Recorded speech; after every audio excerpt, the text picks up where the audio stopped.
Alderman to approve awarding the bid for the purchase of 63 Flowbird CWT stealth kiosks to Total Parking Solutions in an amount not to exceed $416,241. Alderman Howell. This is going to upgrade our parking system, and most importantly, I believe, is gonna make it so that our system isn't giving out a whole bunch of false tickets. Right now, it takes us a minute and a half or so for a payment to register, and there have been a lot of tickets that come in that have already paid, and then they have to be ripped up, and people complain about them. This new system will take 15 seconds. Also, this system is gonna be in less need of maintenance, and it's just basically gonna be staying up with the times, allowing all sorts of ways to access it, and it will have coin access, but not bill access. All right, anyone else? Alderman Fowler. I agree with that. I think these need to be replaced, but I also am just a bit concerned with 63 and count. I feel like that's more than we need to spend. It appears that about 45 to 47 of these kiosks have over 5,000 or over $5,000 or 10,000 transactions. And I think that technology is moving towards different types of uses, for payments. I know that this is important at this time and we're in transition mode, but I do feel like apps in our phones, even though they don't appear to be as high percentage wise, as the card usage, I do think that that's gonna change. I don't think we need 63. I think, a number closer to 50 would be more in line with what we should be purchasing. And I also think that these should cover the beach, but maybe that's a different agenda item at a future date. So maybe you do 53 then, so 3 for the beaches, or we use these for beach and parking, all throughout the city, and not just have beach at the beach. Those are more discussions. I'm not exactly sure where they fit, if that's like a Pearson Harbor discussion or what, but I do think this item, I think 63 is too many kiosks. And I would recommend 50. I wasn't, you said you recommend 50. Yeah. Okay, just me. Anyone else? I think that might be a good place to start. I mean, I think that, I'm a little concerned that we're already replacing things that are only 8 years old. And is this gonna come up again in another 8 years? There's always a better, bigger, supposedly more efficient way to do things, but these are working. I don't think a minute and a half is a huge lag time. And it's a problem that's pretty easily solved if a ticket, all that needs to be done is rip it up, and if it's not correct. I don't know that that's a $416,000 problem. Alderman Fowler, was that a motion to 50, or how did you? Well, I was just make making a a suggestion? Okay. discussion, suggestion, All right, no amendment or anything. Could I? yes, I'm sorry. I do agree that these need to be replaced.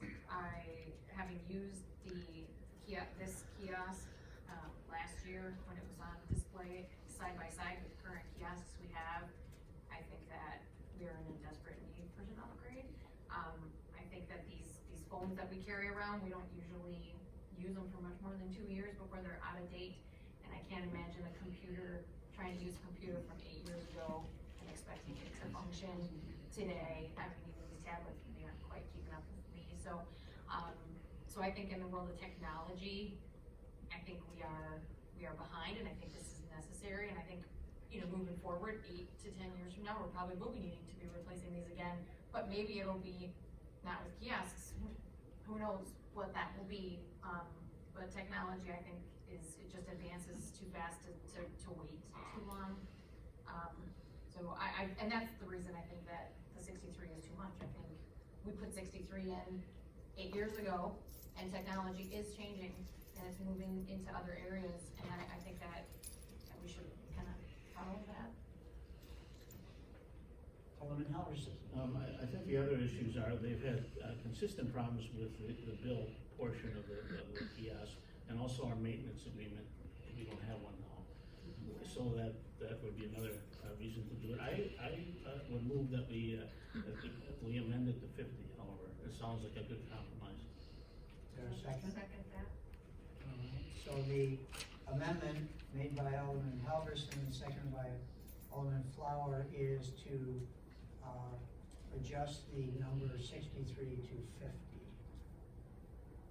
And I saw Alderman Skates. Yeah, I agree with Cindy. I think there's gonna be, in the next go around of this, I don't think we'll have parking kiosks. And so if we can make less of an investment on this, 50, if that's the number we come up with, I think we can identify, and Sylvia's got the capabilities of identifying those active places.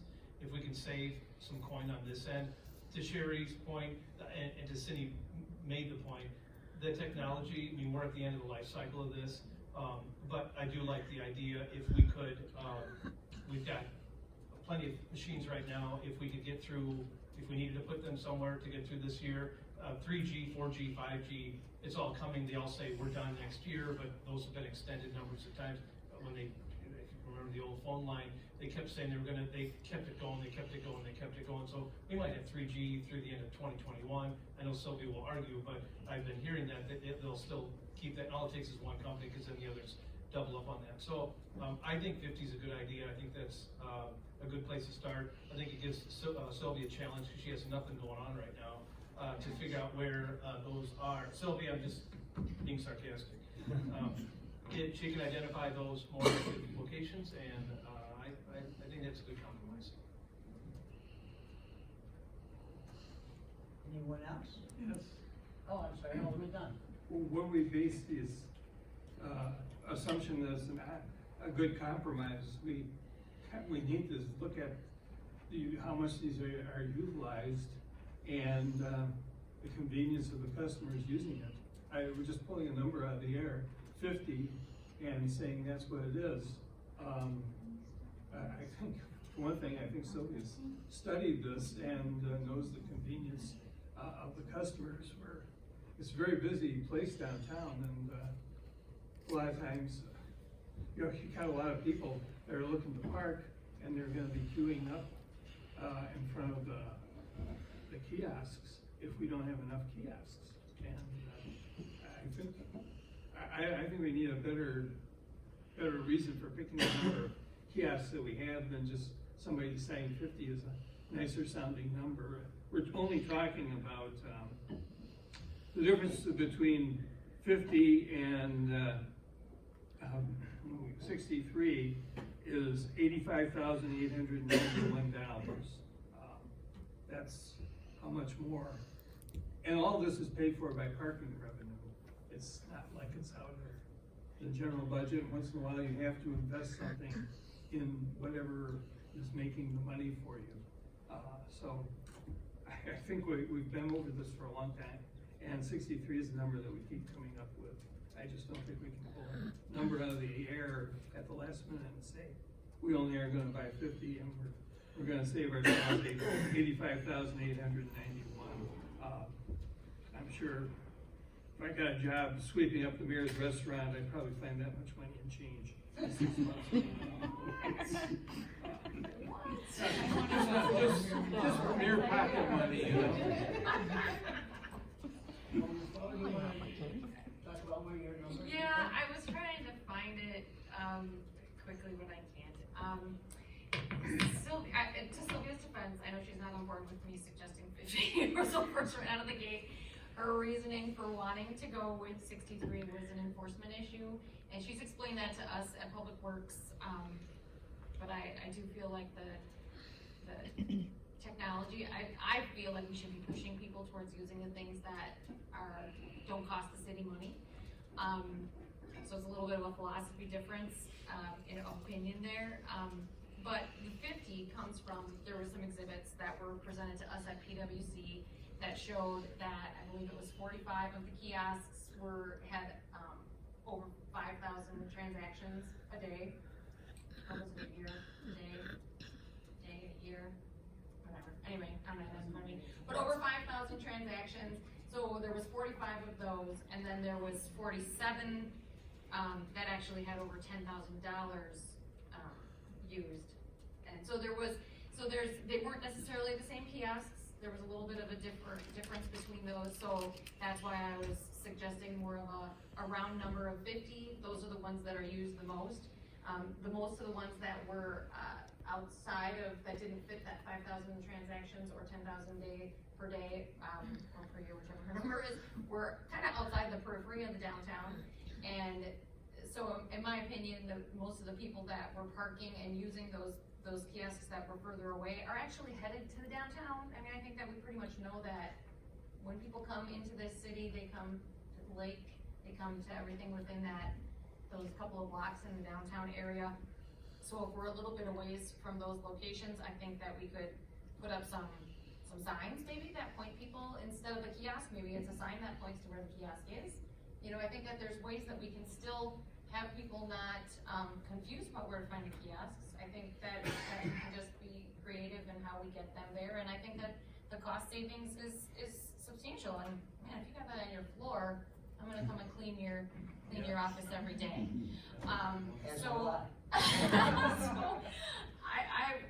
think that if we find that this was an error and that we're starting to have more tickets, and I'm sure Sylvia's gonna keep us up to date on whether this is a bad choice. I'm open to hearing that, and we can always purchase more if we think that we need to in the future. It's not like we're limited to no longer purchasing these additional 13 kiosks. Anyone else? One thing that not one thing that I don't know, one of the things that I don't know is, if, I would suggest that we don't use any of the old kiosks, because I don't know if the technology allows them to talk to one another, do all that sort of thing. Plus, they, by all reports from our parking manager, are a bit of a train wreck. So,